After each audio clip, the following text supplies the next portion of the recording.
Now, in our second story today, the U.S. has a new Africa policy. The Trump administration says the policy is focused on combating predatory practices of China and Russia and ending what he calls unproductive and unaccountable UN peacekeeping missions on the continent.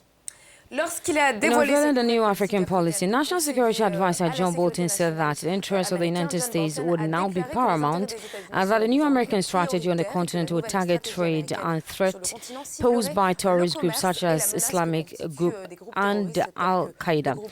John Bolton said that Trump had approved this strategy last Wednesday and that the administration would start implementing it as soon as possible, a change of course that will likely have an impact on the UN peacekeeping missions in Africa. The United States has already requested a change of mandate for the peacekeeping mission in the Western Sahara, refused to increase funding for a mission in the Central African Republic, and threatened to reduce funding for the mission in the Democratic Republic of Congo for its mandatory renewal in the new year. Les fonds alloués à la mission en République démocratique du Congo pour le renouvellement de son mandat cette année. And indeed, a lot more, in fact, for the policy. But we are now being joined from Washington, D.C. by a policy analyst, Joseph Szlavik. The U.S. has a new Africa policy, Joseph.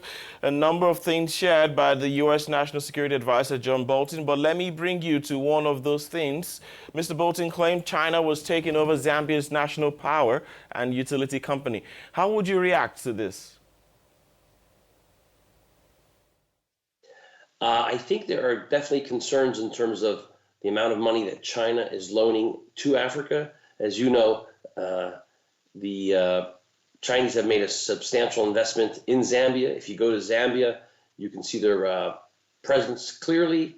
And I think the U.S. is somewhat concerned that they see that the Chinese are loaning money to Africa indiscriminately. However, there's talk now in Washington possibly about debt reduction. As you know, 20 years ago, Africa had a substantial debt burden, and most of the Western countries met, and worked out renegotiating some of that debt. So I think there may be an inclination to approach the Chinese to see how some of that debt can be restructured without the Africans or the Zambians having to mortgage their future. Joseph, would you say the U.S. is losing its stronghold on the continent of Africa? I don't think so. I think if you look at the Trump administration, the first year or so, things were kind of in limbo. They weren't proactive.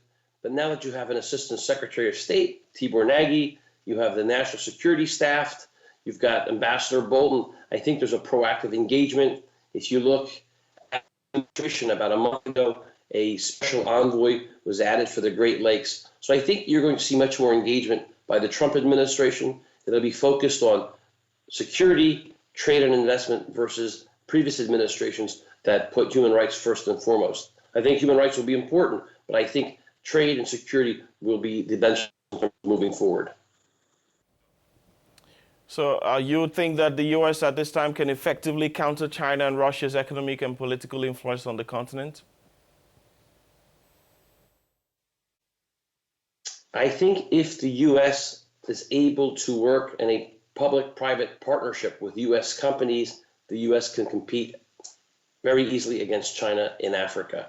However, the United States government unilaterally itself cannot engage as the Chinese do. The Chinese have a much different setup in terms of the way their economy and government works. But if the U.S.